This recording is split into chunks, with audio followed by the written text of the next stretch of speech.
Hello friends, welcome to our channel. आज हम weekly talk करेंगे, वीकली एनालिसिस करेंगे ओवरऑल मार्केट की। Nifty, bank Nifty, US market भी थोड़ा कवर करेंगे। जापान का जो निकाई है उसको भी थोड़ा देखेंगे मंथली कैंडल पे या फिर वीकली और डेली पे भी। तो let's start with Nifty. Nifty में अगर हम देखें तो ये मंथली कैंडल है और मंथली कैंडल में लास्ट मंथ भी एक काइंड ऑफ डोजी था, इस मंथ भी डोजी ही है। तो अभी अगर 23,800 के आसपास क्लोज हुआ है निफ्टी, ठीक है। बट यहाँ पे चांसेस हैं, मतलब अगर हम देखें तो कैंडल्स की बात करें तो कैंडल्स अभी कुछ खास दिख नहीं रहे हैं पॉजिटिव, क्योंकि अभी जस्ट मंथली क्लोजिंग हुई है। तो इस रीज़न से बाकी अभी कैंडल्स की छोड़ते हैं, एक बार देखते हैं कि एफ और डी ने इस महीने पर्टिकुलर दिसंबर में कितनी बाइंग और सेलिंग की है। उससे हमें थोड़ा बहुत अंदाज़ा हो जाएगा कि लास्ट 2 महीने से जो सेलिंग चल रही थी उसमें कैसा मोमेंटम है। अभी अभी सेलिंग ज़्यादा हुई, क्योंकि मोस्टली क्या होता है कि दिसंबर में सेलिंग बहुत कम देखने को मिलती है कंपेयर टू अक्टूबर, सितंबर, अगस्त, ठीक है। तो एक बार हम चलते हैं वहाँ पे।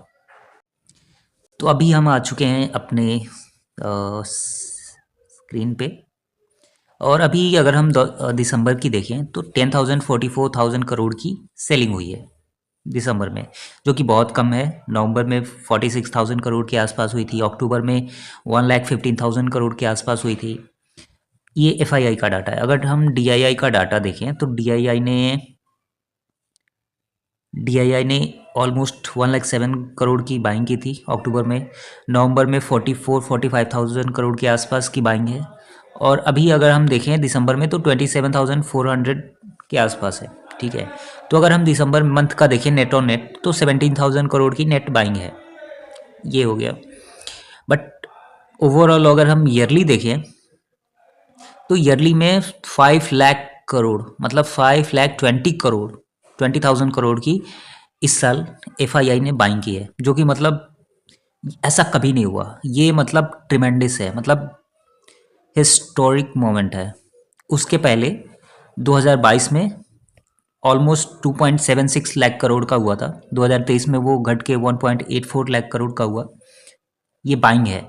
ये अगर पिछले 4 साल से देखी जाए, 2020 को छोड़ देते हैं, 2021 से ले तो 2021 में ऑलमोस्ट 1 लाख करोड़ की बाइंग हुई। उसके बाद से 2,76,000 करोड़ की 2022 में बाइंग हुई है, 2023 में 1,84,000 करोड़ की, और इस साल तो भाई गजब ही हो गया, मतलब 5,19,800 करोड़ की बाइंग आई मीन डीआईआई ने की है। कैन यू इमेजिन कि मतलब इतना सारा पैसा स्टॉक मार्केट में लग रहा है। अगर हम एफआईआई की देखें एक बार, एफआईआई ने इस साल 2,95,800 करोड़ की सेलिंग की है, जो कि मतलब ये लास्ट कभी हुआ ही नहीं। इतनी सेलिंग कभी नहीं हुई। 2008 में भी 1 लाख करोड़ की सेलिंग हुई थी, 2011 में 26,000 करोड़ की, 2015 में 18,000 करोड़ की, 16 में 11,000, 17 में 43,000, 18 में 73,000 करोड़ की, 2021 में 92,000 करोड़ की, 2022 में ऑलमोस्ट 2.78 लाख करोड़ की सेलिंग की थी एफआईआई ने। बट इस बार एफआईआई ने हिस्टोरिक सेलिंग की है, मतलब अभी तक का सबसे ज़्यादा सेलिंग है एफआईआई का, और डीआईआई ने वहीं सबसे ज़्यादा बाइंग की है। तो कुल मिला के देखा जाए तो ऑलमोस्ट, अगर नेट टू नेट देखा जाए तो ऑलमोस्ट 2.5 to 3 लाख करोड़ की नेट बाइंग है। यही रीज़न है कि इंडियन मार्केट अभी भी इतना स्ट्रांग है, और जो इंडिया का मार्केट है वो अभी भी इन्वेस्टर के लिए अट्रैक्टिव दिख रहा है। क्योंकि अदर एशियन मार्केट देखें या फिर और अदर मार्केट्स देखें तो वहाँ पे उतनी ग्रोथ नहीं है। एशिया में इंडोनेशिया, ताइवान, ये 2-3 कंट्रीज़ थी। बांग्लादेश था पहले, जहाँ पे 8% की ग्रोथ रेट थी, बट बांग्लादेश तो अब ख़त्म ही हो गया। वहाँ पे कोई इन्वेस्टर जाएगा ही नहीं। तो अभी बच गए इंडोनेशिया, ताइवान, जो कि मतलब बहुत छोटे कंट्रीज़ हैं, वो डेवलप कर रहे हैं, उनके पास उतने ज़्यादा रिसोर्सेज नहीं है, पॉपुलेशन उतनी की कम है। बट इंडिया के पास रिसोर्सेज है, कैपिटल है, पॉपुलेशन है। पॉपुलेशन एक एडवांटेज फैक्टर की तरह काम करता है। अगर हम कंपेयर करें चाइना को, चाइना ने भी यहाँ से स्टार्ट किया था, एग्रीकल्चर से स्टार्ट किया था। एग्रीकल्चर में उनका मतलब एक बहुत ज़्यादा था। फिर एग्रीकल्चर को उन्होंने थोड़ा कम किया और उस चीज़ को उन्होंने मैन्युफैक्चरिंग पे बहुत सारी छोटी-छोटी फैक्ट्रीज़ बना के सेट करके वहाँ पे उन्होंने ग्रोथ स्टार्ट की। तो इंडिया को भी ऐसा करना चाहिए और अगर इंडिया नहीं करता है तो फिर हम कहीं कम्पीट तो दूर की बात है, हम सर्वाइव ही नहीं कर पाएँगे क्योंकि जिस हिसाब से इन्फ्लेशन है, अनएम्प्लॉयमेंट है, तो ये सारी चीज़ें इन फ्यूचर हमें बहुत परेशान करेंगी। तो अभी हम निफ्टी को मंथली कैंडल से नहीं देख के वीकली कैंडल पे देखते हैं। तो अगर हम वीकली कैंडल भी देखें तो यहाँ पे एक छोटा सा इनसाइड कैंडल बना हुआ है, जो कि मोस्टली क्या होता है कि जब भी इनसाइड कैंडल बनता है तो रीज़न होता है कि मतलब जब तक ये ब्रेक नहीं होगा तब तक कुछ कहा नहीं जा सकता। इधर नीचे की साइड में चांसेस ज़्यादा रहते हैं, बट नेवरदलेस देखते हैं कि जनवरी अभी तो दिसंबर में 2 ट्रेडिंग सेशन है, तो अभी एक बार देखते हैं कि मतलब इन 2 दिनों में कैसे रिएक्शन होता है। क्योंकि अगर हम वीकली कैंडल भी देखें तो वीकली कैंडल में अभी हमें दिखेगा कि ये जो ज़ोन है ना, इस ज़ोन के ही आसपास है। तो एक बार अगर ये ब्रेक होने का वेट कर सकते हैं, या फिर अगर ये लेवल ब्रेक होता है तो अच्छी बात है क्योंकि हमें फिर एक अच्छा मोमेंटम मिल जाएगा नीचे की साइड में। और ये लेवल काफ़ी ऐसा नहीं है कि बहुत ज़्यादा स्ट्रॉन्ग है। अभी सेकेंड टाइम इसने टच किया है। फर्स्ट टाइम इसने यहाँ पे टच किया था, सेकेंड टाइम इसने यहाँ पे टच किया है। तो अगर ये लेवल ब्रेक होता है in future, in upcoming weeks में, तो ये लेवल चांसेस हैं कि ये जो लेवल है ना 23,000 एक साइकोलॉजिकल लेवल है, और उसके बाद से 22,500 तक एक बार निफ्टी आए। अगर हम डेली कैंडल में देखेंगे तो डेली कैंडल में हमें क्लैरिटी और ज़्यादा अच्छे से मिलेगी। अगर हम डेली कैंडल देखें तो डेली कैंडल में ये जो छोटे छोटे कैंडल्स बन रहे हैं ना, ये थोड़े पेनफुल हैं क्योंकि यहाँ पे किसी का फ़ायदा नहीं है, ना मार्केट को फ़ायदा है ना इन्वेस्टर को फ़ायदा है। हाँ, जो एल्गो ट्रेडिंग वाले हैं उनके लिए फ़ायदा है, उनके लिए बेनिफिट है। उनको तो बस ऐसे ही मार्केट चाहिए कि ऐसी मार्केट में उनका जो प्रीमियम है वो अच्छा खासा मिल जाता है शॉर्ट करने के बाद से। तो अगर हम देखें तो 3-4 चीज़ें हैं इस ट्रेंड लाइन में। पहली चीज़ कि यहाँ पे फर्स्ट टाइम यहाँ पे बहुत पहले बना था, एक 4-5 छोटे छोटे कैंडल्स बने थे, फिर गैप डाउन हो हुआ था। फिर सेकेंड थिंग, यहाँ पे भी सेम पैटर्न यूज़ हुआ है, 4-5 दिन 6 दिन छोटे छोटे कैंडल्स बने, फिर एकदम से एक गैप डाउन ओपन हुआ, फिर अभी यहाँ पे सेम हो रहा है, एक बड़ा कैंडल बना, उसके बाद से छोटे छोटे 5-6 दिन के कैंडल्स बने।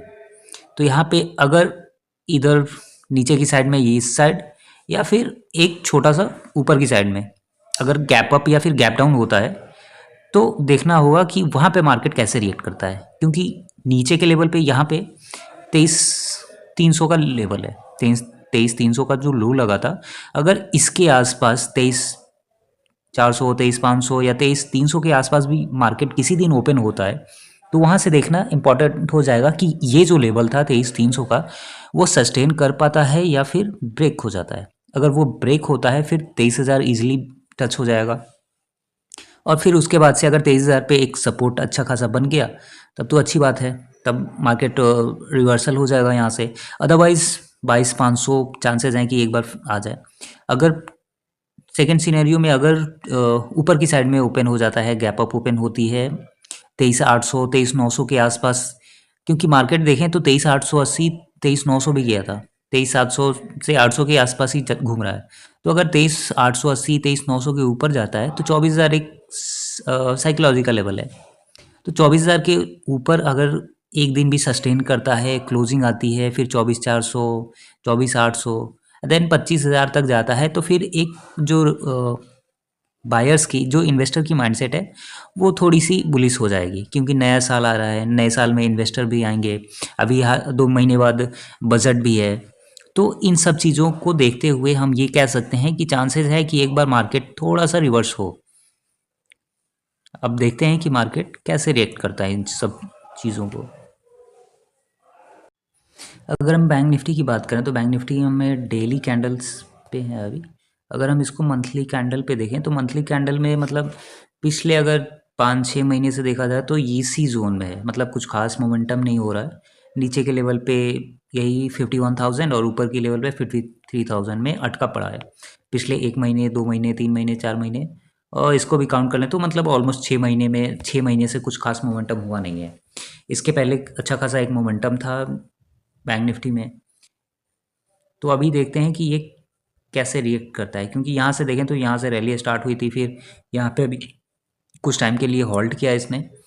तो अच्छी बात है, क्योंकि जब भी मार्केट इस तरह की पैटर्न बनाता है, इस तरह का मार्केट में एक सपोर्ट लेता है, क्योंकि यहाँ पे क्या है ना कि अभी ये स्ट्रॉन्ग सपोर्ट हो गया है, ये 3-4 हज़ार का जो लेवल है यहाँ पे। तो अगर मार्केट को यहाँ से ऊपर जाना होगा तो मतलब ऊपर की साइड में अच्छा खासा एक मोमेंटम हो सकता है आने वाले टाइम में, क्योंकि मार्केट यहाँ से रैली की थी, मार्केट ने यहाँ पे भी काफ़ी टाइम स्पेंड किया था, फिर यहाँ से रैली स्टार्ट हुई थी और यहाँ पे भी टाइम स्पेंड किया है बैंक निफ्टी ने। तो अगर यहाँ से रैली स्टार्ट होती है तो एक अच्छा खासा मोमेंटम मिलेगा, 58,000 फिर 60,000 तक अपकमिंग ईयर्स में जा सकता है, अपकमिंग टाइम में, क्योंकि यहाँ पे ऑलमोस्ट 6-7 महीने स्पेंड कर चुका है इस लेवल पे, और इस लेवल पे एक अच्छा खासा सपोर्ट बन चुका है, बेस बन चुका है। तो ऊपर के लेवल पे 54,000 जब भी ब्रेक होगा वो फिर नए हाई की तरफ जाएगा, 56,000, 58,000, 60,000 के लिए। तो देखते हैं अभी डाउ जोन्स की बात करें तो डाउ जोन्स 45,000 टच करने के बाद से नीचे भी आया था 42,000 के लेवल पे, ऑलमोस्ट 7% के आसपास उसमें फॉल था, बट वहाँ से एक थोड़ा रिवर्सल भी आया, फिर रिवर्सल आने के बाद से फिर नेगेटिव भी हुआ, अभी 43,000 के आसपास है। तो अभी कह सकते हैं कि मतलब जब तक ट्रम्प कुर्सी पे बैठ नहीं जाते, वो बागडोर मतलब संभाल नहीं लेते, तब तक सब कुछ नॉर्मल होने में टाइम लगेगा। और जैसे समझ जाएंगे मतलब, क्योंकि उनका जो स्टेटमेंट है बहुत ज़्यादा वाइल्ड है, इस बार लगता है कि मतलब वो जब आएंगे तो बहुत सारी चीज़ें नहीं आएंगी, जैसे क्रिप्टो के बारे में है और भी बहुत सारी चीज़ें हैं। नैस्डैक की बात करें तो नैस्डैक भी ऑलमोस्ट 6.5% के आसपास गिरा हुआ था, 22,100 के आसपास गया था, फिर वहाँ से फॉल भी हुआ था, 20,750 के आसपास गया था, फिर बाउंस बैक भी आया था इसमें अच्छा खासा। डाउ जोन्स में उतना अच्छा रिवर्सल नहीं था, बट इसमें काफ़ी अच्छा था। बट यहाँ पे भी एक डोजी बना ऊपर की साइड में 21,750 के आसपास, फिर वहाँ से भी ये डाउन आया था, ये डेली कैंडल है। तो अभी जो अभी लेट्स स्टॉप सेइंग दैट, और अभी देखते हैं कि निकाई कैसे दिख रहा है।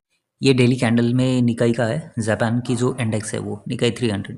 तो अभी जो इसका पैटर्न बना है काफ़ी अच्छा है, मतलब अगर हम देखें ट्रेंड लाइन पे तो ट्रेंड लाइन पे काफ़ी अच्छा है, और ये जो ट्रेंड लाइन है अच्छा एक सपोर्ट की तरह काम कर रहा है, यहाँ पे फिर यहाँ पे सपोर्ट लिया। आने वाले टाइम में इसका जो टारगेट होगा ना 631 के आसपास होगा, तो एक चैनल में चल रहा है जो कि अच्छी बात है। और अगर ये चैनल ब्रेक नहीं होता है तो, क्योंकि यहाँ पे देखें ना तो यहाँ पे लगातार बाइंग चल रही है।